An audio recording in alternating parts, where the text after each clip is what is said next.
Sawate mihi nomen est Stella et hoc est Batgirl the Oracle, the Barbara Gordon podcast, episode 198 for October MMXX. Batgirl the Oracle is brought to you by the Batman Universe, and we are Venomaniacs. Batgirl the Oracle is also brought to you by MileHighComics.com, your new and collectible comic book store. Mile High Comics has an inventory of over 5 million comics from the gold, silver, bronze, and modern age, and over 100,000 trade paperbacks. If you're not into the vintage stock, Mile High Comics also has a subscription service called the New Issue Comics Express, offering a discounted price for comics ready to hit the shelves. So if you're looking for vintage back issues or a great modern subscription service, be sure to check out myhighcomics.com. Well, I'm alone again. And it's funny because Donovan was texting me today and he felt like 197. Really, I hit my stride. I hit my peak with the video format, and having Carolyn is certainly one of those reasons. And I think just the back and forth and the repartee and I guess my facial reactions and laughing really helped it. And so I guess you guys will be disappointed with this one since I'm on my own, but it has been fun. I don't necessarily consider myself a YouTuber, even though now I've got subsequent episodes on there. But, this is just my backdrop. There's nothing too special about it. There's nothing too fancy. I feel like my camera should be zoomed out, that you can see a bit more of Steph and the birds now, but this is just fun, right? I think I pride myself more on the audio only because I've been doing that for years now. And so this is just like, hey, this is pretty fun and cool. So it'll be fun, whatever. I'm having fun. So I guess that's all that really matters. But I thank you for the 12 to 15 viewers that appear to watch my YouTube episodes each time they pop. And I think now what I'm going to do is kind of space them out because I usually drop part 1 and part 2 right away. But I think what I'll do is drop part 1 and then wait another day and then part 2 to kind of space it out and not make people overwhelmed. But I do, yeah. I'm glad. Thank you, Donovan, for letting me know that I'm successful to a certain extent. Oh boy, here we are. Man, the country's not in turmoil whatsoever, or at least I'll pretend that it's not. And that's why we're here, right? This is a bit of escapism. If we wanted to talk about real life issues, I think I would probably have a separate podcast where I would ask questions, but I wouldn't have the answers for them. That's a bit of a low dig. But seriously though, I mean, we're getting close to the election, and I just hope that you guys go out and vote, and that's all I'll say. I think if you've been listening for years now, you know that there are certain things I take stances on, but I, for the most part, try to keep politics out, unless, of course, I have to talk about politics in Gotham like I did with Sam Heath. But yeah, my hope is that this is just a way for you to almost, forget about situations for a short time as you're listening to this and go into a particular happy place. And one of my happy places, of course, is The Last of Us. And I never promised that I wouldn't talk about it again, but I will say that I won't talk about it long here because I'm sure everyone's rolling their eyes that once again she's talking about it. But I like to I follow Naughty Dog, and they post fan art a lot. And there are other people that post fan art on Instagram and things like that. And I really like that. Also cosplaying as well. And I was thinking, number one, there haven't been many. Yeah, there haven't been many Abby fan art submissions or cosplays. I think maybe one cosplay that I've seen so far, and she was not big enough, but I shan't body shame. And I was thinking about this and just also the presentation of Abby herself. And I wonder, and I wish Harold were here to talk about this with me. I wonder about almost the publicity surrounding her and whether Naughty Dog almost did it to themselves about how much vitriol there is. And of course, story related, you love Joel, you're going to hate the person who kills Joel. But the majority of artistic representations of Abby and of any releases of Abby is that really intense stare with the sleeveless shirt, sometimes with the hammer, which is a particular scene. Like if you played it, you know when that happens, but just always angry. Whereas Ellie, there certainly are some like really angry poses of her, but there are so many other ones that are displayed side by side. And we know Ellie growing up that even when we see that, we don't automatically, I think, tend to think of her as this angry person. We have her with Ellie. We have Ellie with Dina. We have Ellie with Joel, of course, or Potato, the little potato, JJ. And with Abby, we only have her in this angry pose. And so I just wonder, because of all that publicity, it's always this angry. Of course, people don't like her. And it's just unfortunate that, because I feel like I'm an Abby apologist. I think I would try to defend her, and I feel like successfully defend her at certain times. And there's just so much to her, and a lot of caring moments and fun moments with her as well, that it's unfortunate that we only see this like really angry and violent side. And so it's like, well, you're leading people to only see that side of her.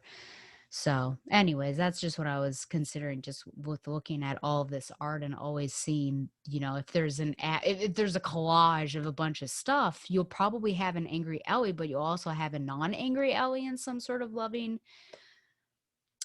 I was going to say position, but hopefully you understand what I mean, like with another person. So sad. Like like Ellie and Joel, or Ellie and Dina. Whereas Abby, it's like only this really angry Abby. But what about Abby and Lev? Some of these positive moments. So I was just considering that. Another thing that I've talked about in the past is, and it's connected to The Last of Us. Remember, I was saying that, also with The Bluest Eye by Toni Morrison, I can't find the word to say of, like, enjoy. What is this when it's something that's hard? It's hard to get through. It puts you through the emotional ringer, but I stayed with it. I was engaged with it. What is that word? So I was riding my bike one day on one of my, I guess, medium-sized rides, maybe 20-mile ride. And I thought of the word. It's worthwhile. Worthwhile. So something that is worth your time, that is something that you would recommend to someone, that it would be formative potentially, of their mind or of their spirit, and or their heart. I think that's great. I think that's absolutely what I was looking for. So, The Bluest Eye, did I like it? Some terrible stuff happens in there, but it was certainly worthwhile. Last of Us Part 2, boy, there was some tough things to get through that I was forced to do and I didn't like. But that whole experience was, in my opinion, worthwhile. And so that's that word I think that I've been searching for, and I feel like that's a good word to put it in. And that's been something that now I ask, after I watch something with somebody, or maybe someone's read something, hey, would you say that this is a worthwhile venture to pursue, sort of thing? Which takes me to my final introductory point, which is the 2019 horror drama film, breakup film, Midsummer. I like to call it Midsommar. I don't know if any of you have seen this. It has Florence Pugh, and it was directed by Ari Aster, and he, I think before this, had done The Inheritance, I think, or Hereditary. Is that what it's called? Hereditary. And what I find intriguing about this gentleman is that he's making a film about some mundane, almost, normal, everyday challenge or event. And then he surrounds it with this horror aspect. So Hereditary, while I've not seen it, I think is mostly dealing with mental illness being passed down, through generations of a family, which, does happen. And then with Midsommar, what he's dealing with is a breakup, a terrible relationship, and figuring out you shouldn't be together, and just having this, a breakup. But boy, does Florence Pugh go through a lot to actually end this relationship. So I just have this really interesting story to share about Midsommar and its role in my life. And I did actually watch it, so this is the point of it. So I think I had seen ads and trailers and things like that. And usually before I go and see a horror film or certain films that I'm not too sure about, I'll go on the IMDb Parents Guide just to see like, oh, can I take it? Can I not? And so I did. I went to check out the Midsommar Parents Guide, and it was probably, I don't need to tell you what it was, but it was a couple lines down. And I was like, nah, I don't need to see that. Which now in retrospect, what they put there is a bit misleading because it sounds worse than what actually happens. It still happens, but the way it was presented in the Parents Guide was like, I I thought it was going to be way more blunt, and it was literally happening, but it was kind of hidden. Is the best way without giving you gross nightmares. So I thought, nah, I'm not going to do it. So one of my former students watched it and was telling me about it. And I think I went on Wikipedia after that. And that was one of those entries that has the whole thing. So I read all of it. And boy, I was a bit disturbed. And then later, like much later, I would say half a year later, another former student texted me and said, have you seen Midsommar? And I was like, no, but I know all about it. And she watched it with her boyfriend, said she was totally disturbed and she couldn't fall asleep, and it was terrible. So I thought, well, this is really interesting how much it gets into people's minds. And I had seen, scenes like basically Florence Pugh, I think, spending the entire film crying or screaming or yelling. So now we're getting to real life. I know enough about it. It's as if I've watched it. I go on a walk with another former student, and she's telling me about a circumstance that happens. I don't want to talk about it, but it is eerily similar to Midsommar that I mentioned. I was like, wow, this whole thing is like Midsommar involving a breakup. That's all I'll say. And then I was going on a bike ride with my friend Mariko Shaper with Mariko, and we went on weekly bike rides during the summer. And sometimes, your body is just like, it can do one thing one week and then the next week it's like harder. And so this particular time was just harder for her to get up this particular hill. And so I was like, okay, well, I'll groan with you like in Midsommar, like in empathy. And so as she's groaning to get up there and making noises, I make noises with her. So it had gotten to the point where I'm making references to it, but I've never seen it. And I felt like that was unfair because I don't like those sorts of people. So I thought, I made these references. I need to legitimately watch this film.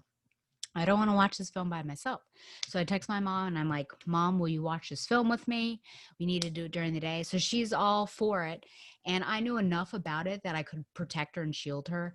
And I had heard from one of my castmates from Men on Boats that they show everything. They don't shy away. And so I was prepared for that happening, which happens twice, really, both ritualistic scenes, I guess. And so 2.5 hours, apparently there's a director's cut coming out, which is going to be 3 hours long, but I survived it. And so did Momsy. And I would actually say that Midsommar is a worthwhile film. However, I would have to speak with you personally to decide whether or not I think you should watch it, because I think I would only recommend it to specific people. But it was really interesting. And I'm so glad that I read all about it on Wikipedia, because I was not only able to prepare myself as well as prepare my Momsy, but I could look for details, because there's lots of foreshadowing and little details that like point to things that are going to happen later on. And there's just lots of symbolism. Not only, well, I guess literally, symbolism, just lots of murals and paintings and things that you're like seeing all the rituals that are going to happen, but it's passed over as if it's like, oh, isn't this lovely? But actually, look at what's happening in these images. And Florence Pugh, my gosh, she really does spend a great deal crying and screaming, and she was put through the emotional ringer for sure. And I was disturbed with one particular scene. I just thought, man, this is going on for far too long. You're showing far too much. And that was the one time I was like, Mom, I can't even watch right now. Yeah. So there's my Midsommar story. And I will say that because it was free on Amazon Prime, and then I went on Amazon to get How to Be an Anti-Racist, and it has, previous searches and has like this white flowing dress, and it says right next to it, because you searched Midsommar. So now I'm going to be trolled by it, but I'm somewhat interested in what the director's cut would be now that I'm like far enough past my initial viewing, that I feel like, oh, it'd be interesting to watch again. And there are certain questions I have, especially about Christian. But it was interesting because the way that I watch films with my mom is that we do it remotely. So we use this program called Cast. And so I'm showing her what I'm seeing. And then we have an open phone line on. And so it's interesting how I was like trying to figure out Christian's motivations. And mom was saying something like, wow, you're more forgiving of him than I am, just with how terrible he is. But they do end up breaking up very violently, I suppose I should say. So there you go. Just in time, I suppose, for Halloween to talk about this. Oh, okay. Well, you probably can't find your joy watching Midsommar, but I will tell you what I am finding my joy with currently. This is Shag's Mac and Cheese of Comfort and Joy. So I think I probably didn't mention at all, this is way in the past, but during COVID times, Tegan and Sarah of the band Tegan and Sarah, which I am a big fan of. They're in Toronto, I'm pretty sure. And so, not touring or anything. And they would do Instagram lives. And Sarah Quinn had started gardening during all of this. She bought a house and she was gardening. And so they would have this Instagram live, and a lot of it was about gardening and things like that. But inevitably, the two would maybe bicker or just come up with these interesting topics, and there'd be sarcasm and joking and things like that. If you've ever seen them in concert, they have this great back and forth that they'll do sometimes between songs. And so that was just something that was a lot of fun. I think there were maybe 13 episodes or so. They're like 40 minutes. Their mom popped on one time. I mean, there's just lots of fun things, and ragging on each other and things like that. I mean, they're twins. They've been around for for a while, so they know each other well enough to do that. But that was a lot of fun. I'm currently watching, and I'm nearly done, I guess. I feel like I only have maybe, I don't know, maybe 12 episodes left or so of Heart of Dixie. It's because I was watching the OC, and then Rachel Bilson, who's in the OC as Summer, is in this Heart of Dixie. And I don't really like country things, but I have been enjoying this. It's a lot of fun. I like Rachel Bilson. Jamie King's character Lemon is great, and you would know Jamie King as Blondie. That's her name, right? Goldie from Sin City.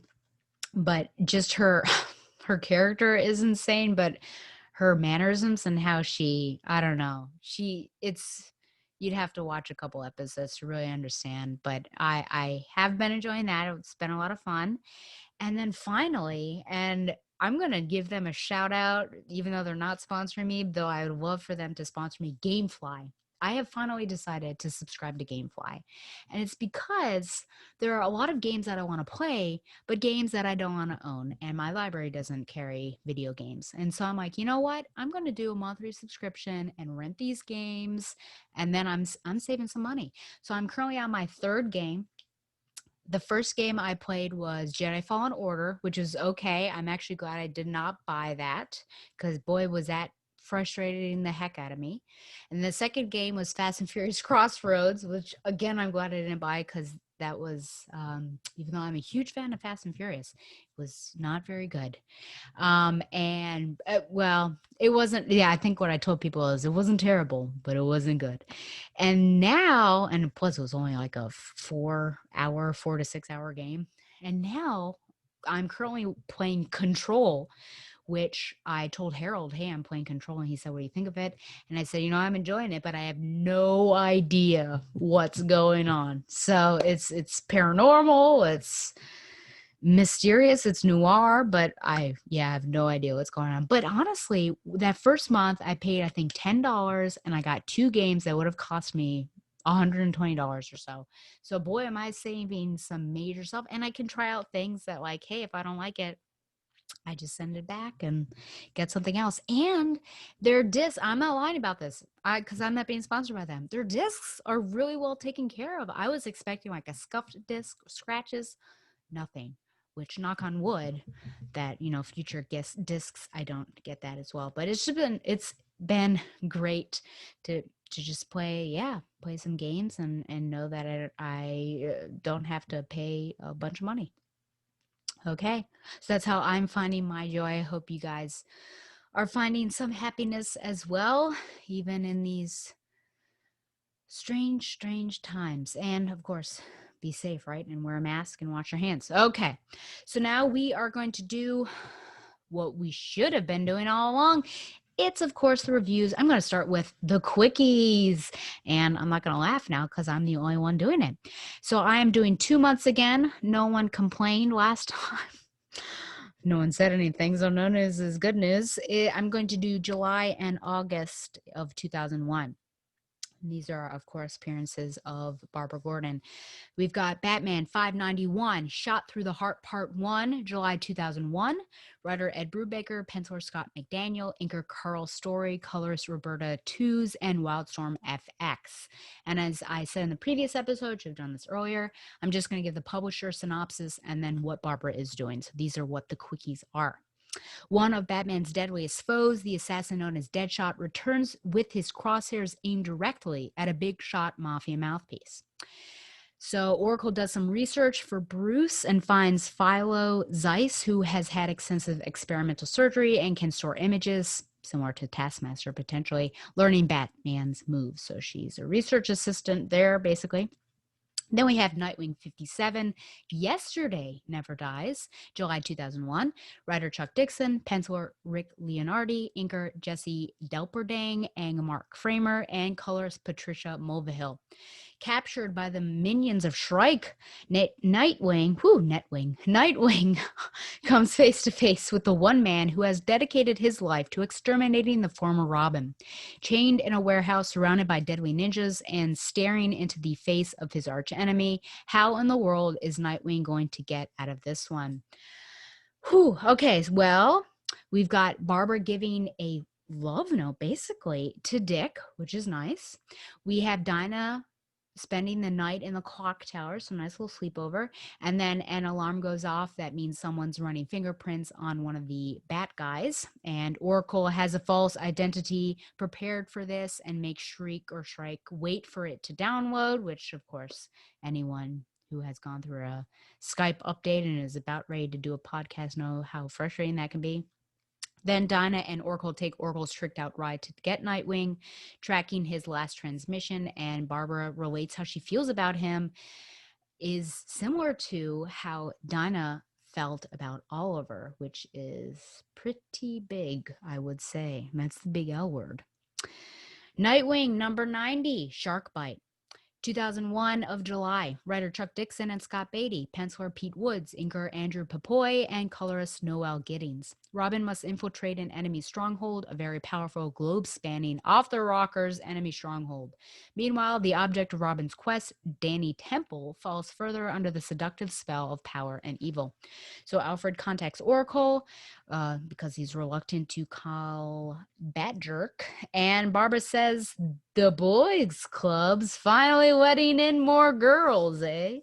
And lets her know that, Alfred lets her know that Tim has wandered into a den of serpents, i.e. Cobra. Yeah, I feel like I didn't read that well. So Barbara says, the boys' club's finally letting in more girls. There you go. So I enjoyed that. Like, yeah.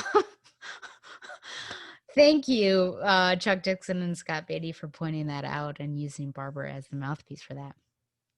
Superboy 89, Greed is Good, August 2001. Writer Joe Kelly and Eddie Berganza. Penciler Carlo Barberi. Inkers Keith Champagne and Walden Wong. Colorist Jason Wright and Digital Chameleon. The Kid returns to Project Cadmus only to find the project is no more, but he also learns that a war is brewing and the US government plans on turning thousands of proto-clones into Guardians. So Oracle hacks a TV, tells Superboy about the Metropolis project at LexCorp Towers, which uses tech and data obtained from Cadmus, and she also arranges transportation since those people, bad guys, are out looking for S shields and capes, so she's trying to protect Superboy there.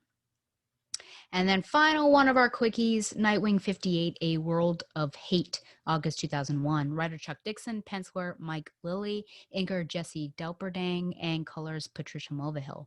Nightwing's history comes back to haunt him as Shrike and Shrike's gaggle of deadly ninjas have Dick completely outmatched. Meanwhile, Oracle dispatches Black Canary to rescue Nightwing from capture.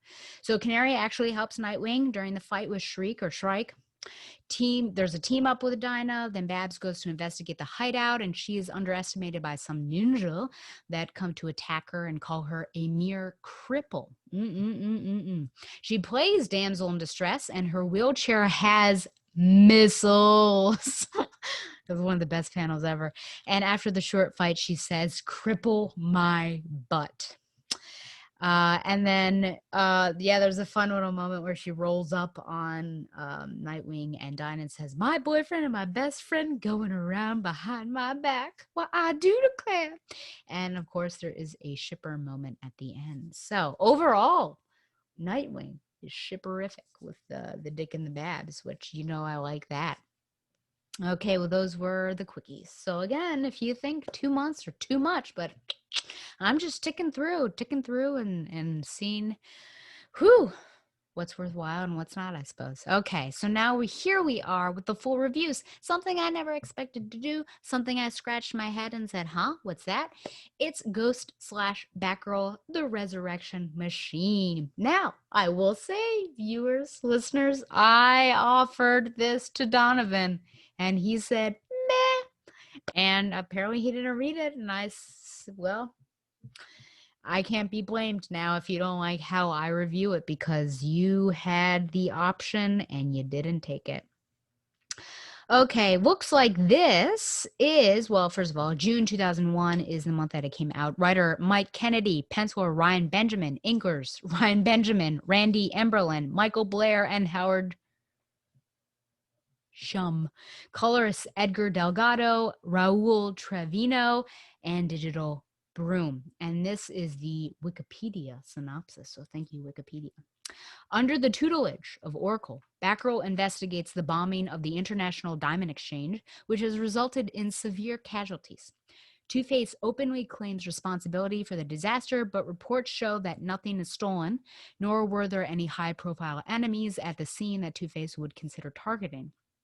Oracle's investigation leads to the city of Arcadia, where Ghost is on the search for Malcolm Graymatter, a Civil War veteran kept alive by his own scientific experiments.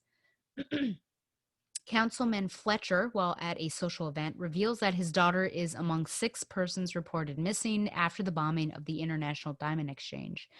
Bruce Wayne mentions that no body has been recovered, and this may indicate she is not dead. The disheartened councilman responds, "If Harvey Dent has her, she may wish she were." Wayne instinctively assumes Barbara Gordon may be planning a mission to apprehend Dent, and specifically warns her not to, because, Daddy knows best.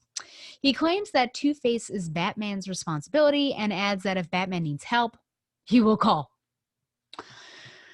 Gordon, ignoring Wayne's order, plans a trip to investigate St. Mary's Hospital in Arcadia. Meanwhile, Ghost is investigating the disappearance of a young woman named Debbie Scoggins. Both she and Batgirl end up meeting for the first time at an underground nightclub. Although they are unable to communicate verbally, the two quickly realize their agendas are compatible. I was just thinking about the plural of agenda is actually plural. Should be agendum and agenda, but hey, here we are. With the assistance of Oracle and Batgirl, Ghost comes face to face with Malcolm Greymatter, the mastermind behind the disappearances of numerous women in Gotham and Arcadia. While Ghost believed Greymatter faked their deaths in order to sell them into servitude, he reveals their deaths were real and that he was responsible for reanimating their bodies through the use of his resurrection machine.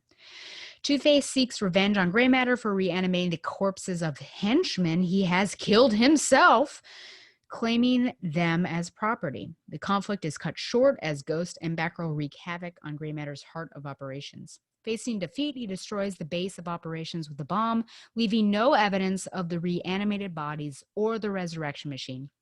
Ghost and Batgirl are unable to capture the villain. Okay, so one of my questions is why do we have this team up? And I guess I'll talk about that later. So I will at least say that DC Comics and Dark Horse, of course, have crossed over several times. You know, you've got Predator Batman, Alien Batman, things like that. And Ghost also crossed over with The Shadow and Hellboy separately. So Ghost has crossed over in the past with other characters. It seems like her, how do I say, her publication history, I don't know, or her publication timeline, I was looking at is a bit like, I don't know, there are spaces in between when she was publicized or published. And so I wondered if this was a way to maybe garner some popularity, but I don't know. Okay, so I do want to go through at least these character descriptions that we have, and then I also want to show the different covers. So Ghost, because I was like, I have no idea who this particular character is. So Lisa or Alyssa, probably Elisa. Elisa Cameron was born with the ability to instantly transport herself from one place to another using an other dimensional gateway. Elisa's paranormal abilities brought her to the attention of a paranormal strike force, the Furies, who recruited her and trained her in combat and espionage techniques. Participating in an outlawed experiment, she was injected with the Agent, a substance which was to have temporarily given her ghost-like powers. However, because of her latent abilities, the new powers became permanent. Now Elisa can move through solid objects and walls, fly, and temporarily ghost other objects and people. Recovering from the torments of mental reprogramming and implanted false memories perpetrated on her by the Fury, she has broken her ties with the group and now protects the innocence of Arcadia as Ghost. Okay, so I'm going to take that for granted because I've got no idea. Here we have Batgirl. Ugh, I'm looking at that image. Really? What is, yeah. Okay. I was like, something's weird about that, and not just the Tata size, but her bat symbol on the chest should not be filled in. But anyways, here we are. Okay. Cassandra Cain is the daughter of the master assassin known only as Cain. Did we know that yet? Huh. Maybe. I don't know. I could text Donovan and do this real life, but anyways, Cain trained a young Bruce Wayne in the art of hand-to-hand combat and sought to train his own child to work as a professional killer. I guess we knew, because I feel like I've always known, but wasn't it like not? Maybe it's just the Shiva thing. Anyways, okay. Cassandra developed excellent fighting skills, yet rebelled against her father's plans for her. She found her place in Gotham City, working as an intelligence operative for Barbara Gordon, the original Batgirl, now known as Oracle. After thwarting her father's attempt to kill Commissioner Gordon, that's true, she earned the respect of Batman and was given the Batgirl costume. Cassandra lives and works with Barbara Gordon and hones her fighting skills with Batman. She rarely speaks, which is possibly the result of a mental block related to childhood trauma. That's suspicious. Okay, So there's that characters. Then we've got Malcolm Graymatter, a Civil War veteran who has been kept alive by mysterious technology. Graymatter secretly controls the majority of Arcadia's criminal traffic, operating through a network of spies and enforcers and collecting data through computer hacking, phone taps, and other illegal means. He hopes to build a benevolent criminal empire. His ultimate goal is to establish an urban community in which all public needs are made available, especially the so-called victimless crimes of drugs, prostitution, and gambling. Despite his aged and disfigured body, his brilliant scientific mind and tact for leadership have given his underground operation the ability to grow for years, hidden from the world in the tunnels and chambers beneath Arcadia. And finally, Two-Face Harvey Dent was a promising district attorney who fought alongside Gotham City's vigilante hero Batman and Police Commissioner James Gordon to bring justice to a city overrun by organized crime. During the trial of crime king boss Maroni, the indicted mobster hurled acid into Dent's face, disfiguring the left side of his face and shattering his mind. Dent was transformed into Two-Face, a sociopath. Sociopath who uses a scarred two-headed silver dollar to determine his actions and decide the fate of others. His murderous persona far overpowers a softer inner voice, and his criminal history is filled with random violence and power-hungry schemes. So there you go. So I guess the only one I really disagree with a bit is the Batgirl. But okay, our cover. So I wonder if I can get to little Cass here. Okay. So first, shout out to Alan, my chief hairstyle correspondent. Just to see Barbara here, long hair, no bangs, or if she has bangs, they're pulled back. Maybe she's got some bangs there. Red, and eye color looks blue. Now, when I was reading this, I thought, what sketchy person is right there behind Barbara? I wanted to say, Barbara, turn around. There's someone behind you. And then later on, was it this one? Oh, yeah, like she's watching her over here. Who it? Oh, it's Cassandra. I didn't even know. The art on Cassandra, I don't know about this. It's a bit suspicious. It just doesn't look like her. It's probably, shout out to Carolyn Coca, my chief Tata correspondent, it is the Tata size. I mean, even if we look, let's see if, like, what? Look at that cleavage. Also, back to Alan, chief style correspondent, there's no way that Cassandra would wear what she's wearing right here. This flowery frock. Oh my gosh. And it's not the only one. I'd have to look, but there's no way. And then see this panel. I wish I could point. This kind of bottom right panel where you've got the profile. Her chest size doesn't look bad. But then if you look upward diagonally, it's like, Cassandra, you have that much cleavage? I'm shocked. Let's see. I know there's like one of, or maybe I can't find. I don't know. It seems even in her Batgirl guys, like her chest size is a bit like someone should have told the artist, hey, maybe you should. I guess, yeah, Ryan Benjamin. They should have told Ryan Benjamin, hey, maybe reduce that a bit. But okay, so that I got off a bit on that. I wanted to talk about this because I like to focus on the bet jerk, but it's really interesting, this whole thing. Oh my gosh, where is it? Here we go. I see those wheels turning inside your head, Barbara. You aren't planning anything dangerous, I hope. And, she said, yeah, we have to find her. I understand your concern, but stay out of this. Stay out of this. Two-Face is Batman's responsibility. I don't want either of you tangling with him. Very interesting. So, does this mean that because Barbara, and then by extension Batgirl, disobey Batman, they should be fired? But anyways, I just love that, Oh man, don't put anything bad. Yeah. I mean it. Stay out of this. Is like, okay. You need to shut your mouth right now. They're clearly capable of it. So I understand, Donovan, that he's just trying to be loving and protective. But honestly, it's almost patronizing, like, you know what, leave it to me. I can do it. Whatever. But yeah, I like how she's sure we'll just sit by the phone and wait. And then of course they go off and do everything. So I don't know if it's this one that we want to talk about. Hey, look out.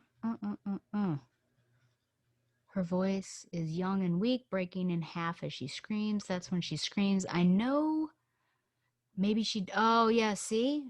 Huh, maybe she doesn't speak English. So, yeah, the presentation of Cassandra here is like maybe a year ago. Like maybe if this came out, because this came out in 2001, I feel like this is not current Cassandra. Maybe if you had put it earlier, it would have been like her relationship with Barbara, absolutely current as of 2001. But just like the speaking, she can actually speak now. So I found that interesting. And again, the outfits. So let me stop share on this one. And let's look at another cover and issue.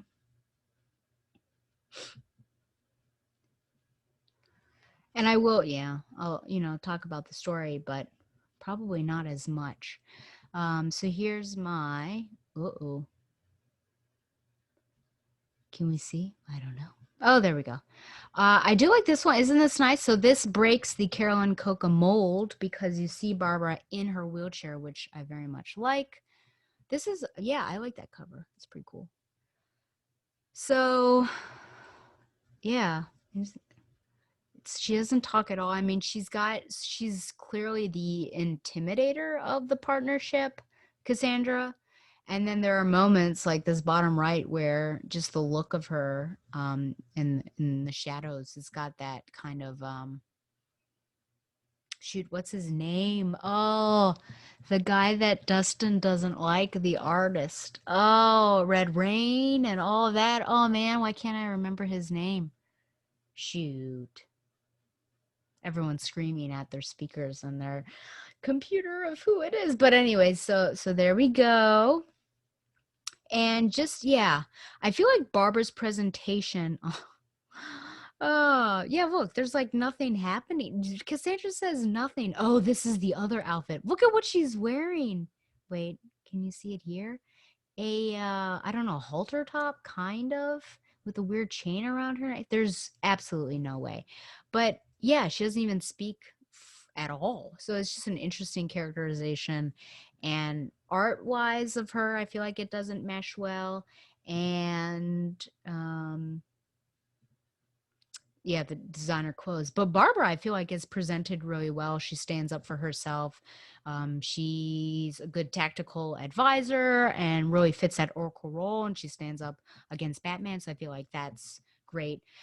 Two-Face, I'm not sure about his presentation either, just because, he's got that whole doubles and looking for twos and just weird. I don't know. It just seems like this is not the best story for him. Like I would expect maybe Joker to freak out that, these are my henchmen. What are you doing?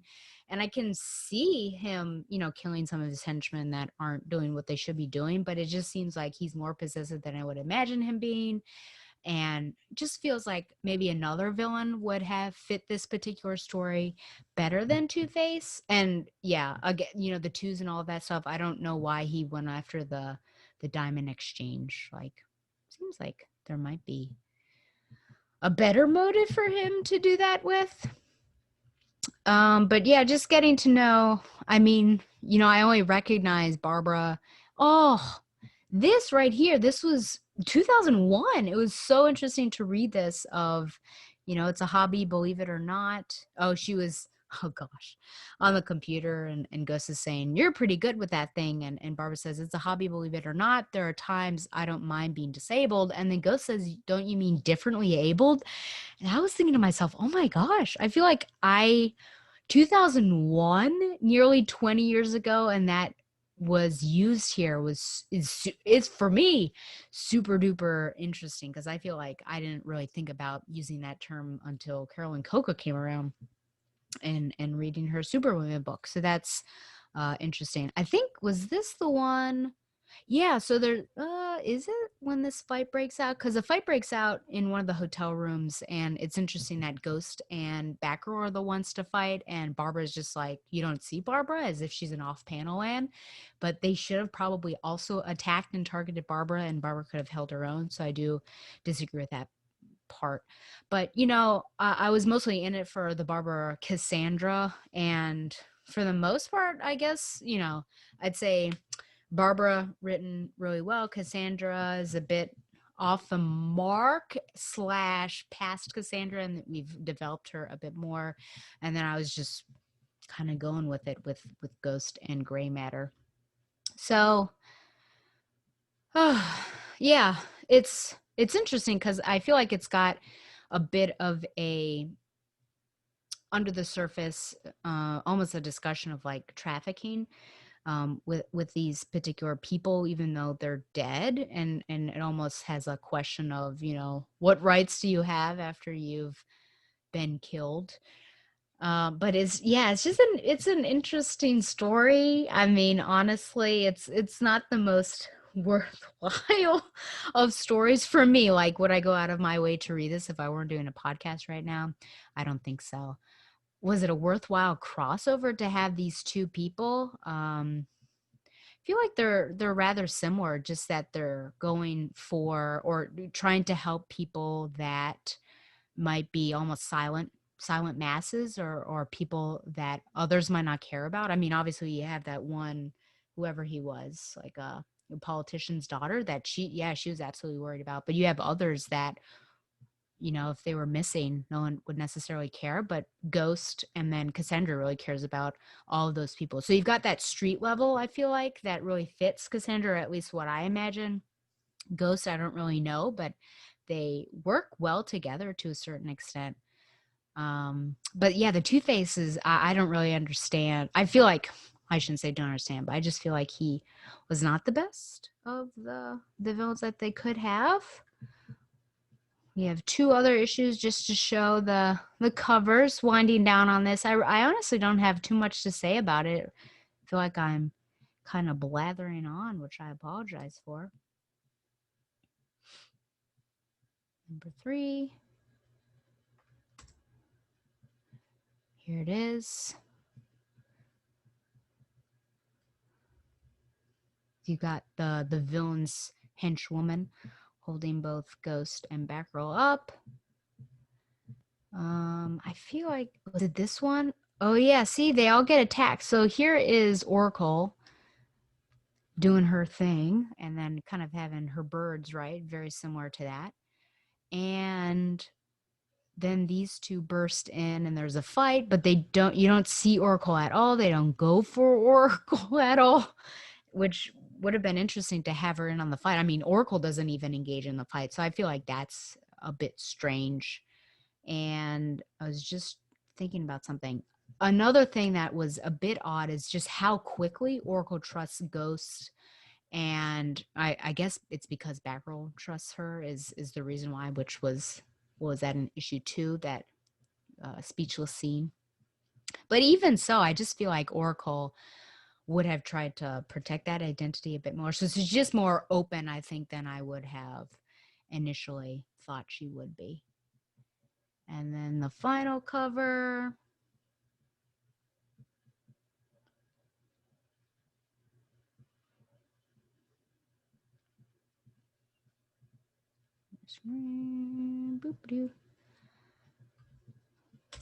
So final one, we've got everyone now.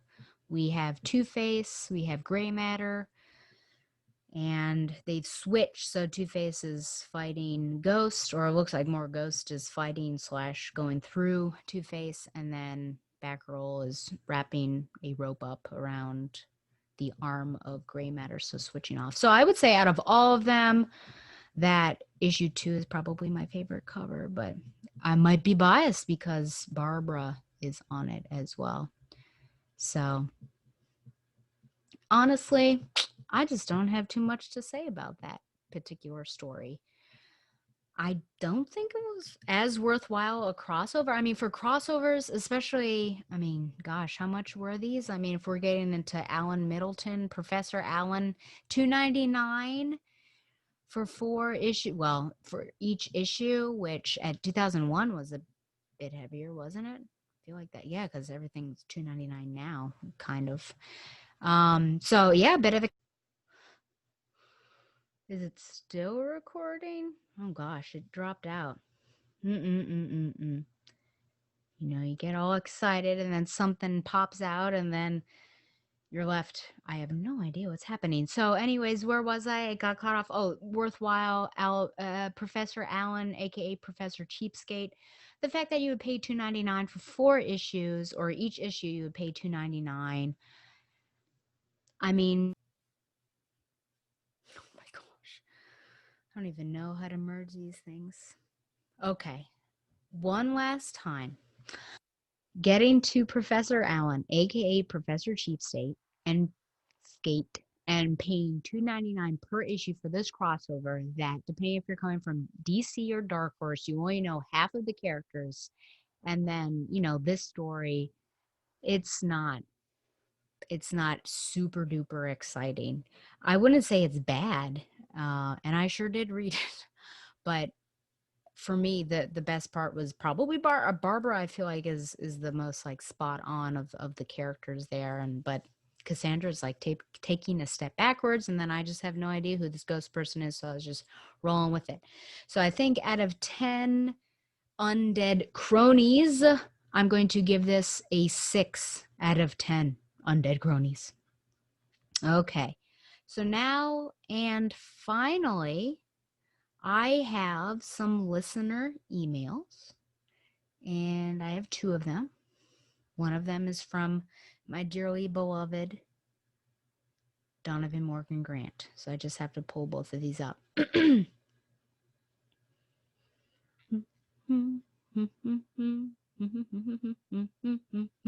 Is this Googanating?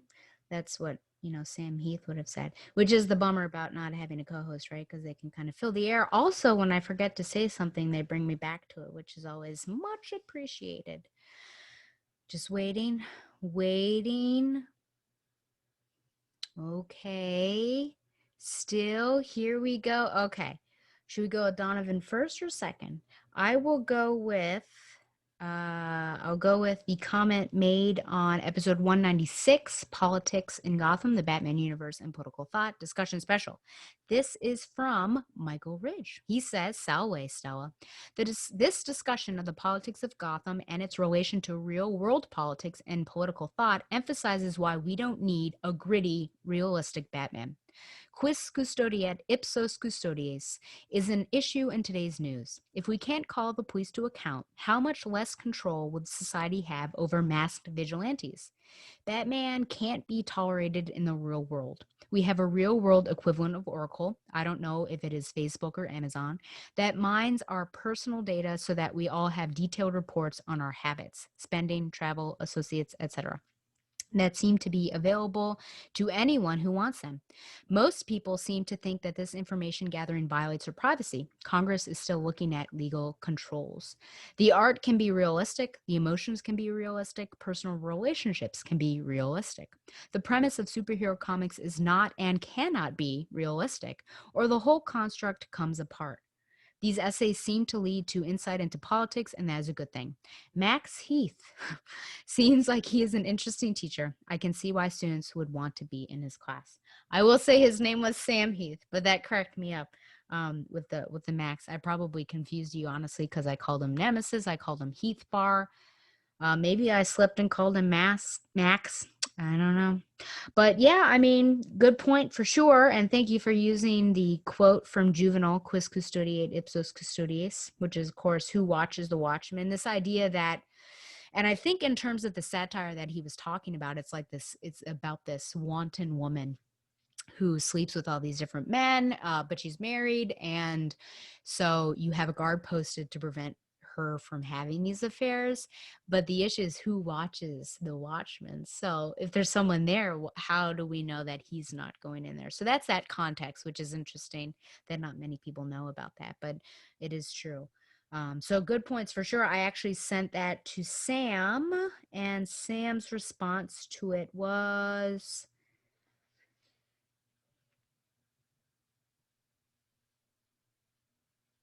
he makes good points, and then he signs it Max, which I thought was fun. So thank you, Michael, for listening to that. Um, and it's hard. It's an interesting and a difficult topic to think about and to come down on a certain line, because I feel like it is very gray, black and white, because we do want those superhero comics to be outside of reality and to be escapism, but at the same time, do you want some of that real world to come into it? Because I just feel like if we kept to this fantasy world, would we have such great diversity that we're like pushing towards now? Because I feel like with comics is really what has brightened my horizons, especially like the queer community, seeing great characters like Kate Kane and Maggie Sawyer and things like that is, and even if I go out of DC, like Lumberjanes and things like that, and just exploring different people through that is really what I think has pushed me to better understanding and empathy and being pro and things like that. So then, what do you do? Because it'd be like a status quo kind of thing of whatever it was in the past, it would never change. It would never, I don't know, mold itself to what is currently going on. So I do wonder about that. So it's just hard. I think it's a gray situation. Okay, and now we have it. Here we go, people. The subject title from Donovan Morgan Grant is Hot Takes Part 2 regarding Batgirl 2013 through 14. Oh, yeah. Okay, Carolyn. And sorry, that was wrong. I wanted to thrust all of the blame on Carolyn, Stella, and Carolyn too, as this time I have a bone to pick with both of you. I'll start by saying that this was one of the more entertaining video episodes, as the double act of Stella constantly cracking up from Carolyn's reactions really enhanced the viewing experience. I also think it made Batgirl 48, which on audio might have been a depressing review to hear considering how lousy it was, much more fun as the octaves in Stella's voice bounced around all over the place. I very much enjoyed that review. Predictably, though, Great Scott, I disagree with everything said about Batgirl 13 through 14 from the summation. From the summations gathered to even the nature of the critiques. Oh man, okay. Of course, I'm biased to the point of being diseased with this run. And when it comes to 13 in particular, that is one of my all-time favorite issues. It reads as a great action done in one, and even though it continues into 14, I love how slick and fast-paced it is, really, with a great emotional story that gets to the heart of who Cassandra is as a character. The artwork is superb, from the vertical panels of her dodging the bullets to her brandishing the gun sideways while saying her favorite ice cream, to the final shot of her with the title logo when Jonathan asks who she is. It's just a great single issue comic book, although I do understand grading both issues at once since it is somewhat of a two-parter. But when it comes to discussing 14, the only thing I agreed on was the appreciation of the cover and the inconsistency of Batman telling Cass to get her costume, then she doesn't, which is weird. Also, Stella noting that this is the third time someone died that Cass has tried to save. That's a good observation. I'll happily grant you. Well, thank you there, Donovan. But the but the two of you zeroed in on Barbara and Bruce so much to the point that you spoke none at all about Batgirl, the title character. Oh, man.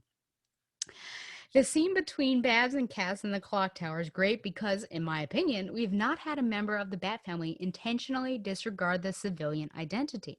That clearly disturbs Barbara. But what does it say about Cassandra's view of herself? It's consistent with her wanting to be known only as Batgirl, but does she see Batgirl as the costume she trained so hard to regain the right to wear during the Shiva storyline? Has she moved on beyond the costume? There are a lot of interesting implications in that scene that unfortunately get passed over to get to to get to complaining about Batman again, who I didn't even think was in the issue that much. But when he's in it, and I need to talk about it. Obviously, the classic parental tension between Batman and Oracle is at play in this.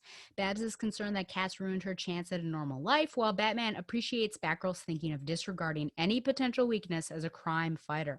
That's plainly apparent in the comic, but even if Batman's thinking is so utilitarian to be unthinking of Cass's emotional needs, I'm not seeing this characterization of him as some kind of Palpatine-esque monster. Oh, the scene at the end with him giving Cass her own Batcave to me showed the other side of Cass's intentions. If she didn't care about hiding her identity, then she gets her own Batcave so she can be Batgirl 24/7. In addition to protecting Oracle's identity next time they go shopping for makeup. But the loneliness depicted in Damien Scott's artwork is completely intentional. I didn't read it as, look how awful Batman is being. I read it as, this is what Cassandra ostensibly said she wanted when she forsook her costume. In the second to last page, when Batman hands her the Batgirl suit, asking if she needs anything else, Cass looks straight into the mask as she responds, no. Why is she staring at it? It's what she wanted, right? As Batman drives off, Cass says bye once he's gone after she's all alone. Again, this is about her character development. She seems to want to become what Batman is, but does she deep down? If she were truly as single minded as Bruce likes to think she is, she'd be jazzed by the cave, but the issue shows how her actions have consequences. And as those consequences are confronted, she rethinks her decisions. Additionally, I don't get the hullabaloo over Batman taking Cass to take out the assassins who killed Johnson. That's what the Batman family do.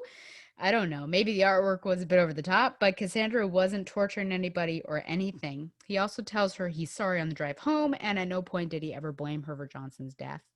You're barreling ever closer to Bruce Wayne, murderer. So the discussion of Batman's actions will become a constant, but all pithiness aside, I was disappointed that with two issues displaying so much intrigue and dimension from Cassandra Cain, the conversation just went straight to Barbara and Batgirl. With this review, this did seem to come across as a pointed agenda. Oh my gosh. But at least you ranked it over Castellucci's series, which I'm sorry, the depths that runs taken Barbara's character all the same. Fist shakingly yours, Dawn. I don't know what to say. There's no agenda. I mean, do I point out when Batman's being a jerk? Absolutely. But hey, this is also called the Barbara Gordon podcast. So I'm going to focus on Barbara Gordon's character. And, it's your own fault for not being on that particular episode. So you weren't there to explain yourself. But it wasn't just me, it was Carolyn too. So, 2/1. Two is more than one. I see what you're saying. I do grant you some of these, character things. I I'm trying the best I can. This is actually a good example of, I suppose, a real life example of what I think versus what someone else thinks. So me versus the reviewer of the Batman universe for the current Batgirl, and me not liking it and someone else liking it, and me with Cassandra Cain this current run, and like I like it, but not as like, whoa, this is great compared to Donovan. Just that we have different opinions on it. But I do appreciate whenever you write in and you're able to tell me what's what, like a mansplaining, cast-splaining mansplainer. So I do appreciate that. And I get it. But, I do hold fast to some of these things that just the way he brings her to beat those people, like, he could have just taken them out, couldn't he have? I mean, I understand why he brought her, but it's just like weird, like, hey, these people killed your friend. Go get them. I mean, she could have killed them for all we know, and I'd be like, yeah, that's what he was leading her to do. And then the cave, I still think that that was an awful thing to do. And yeah, so I guess I was more looking at it, from the Batman and the Barbara Gordon lens, and not really Cassandra Cain. So I'll try to do better in the future. That's the best you can get out of me. But in all honesty, I always appreciate you writing in, and you're able to delve in and to Cassandra Cain's character and that particular story more so. You have more experience with it. So I trust you on that. Like I think you trust me with Barbara Gordon. So that's why we are two halves that almost make a whole, because we need a third, which is Stephanie Brown. Oh, well, I think that's it. Again, you can always write in to batgirltheoracle@gmail.com or post on the episode list, the Batman universe and all of that, just like Michael Ridge did, because that was a comment on the actual post. Okay, well, guess what? I'm going to take a break now. And when I come back, I will be reviewing Batgirl 49, aka 101, aka 204. But first, Zayas' Radio Hour featuring Pissing in a River by Patti Smith. So I'll see you guys soon.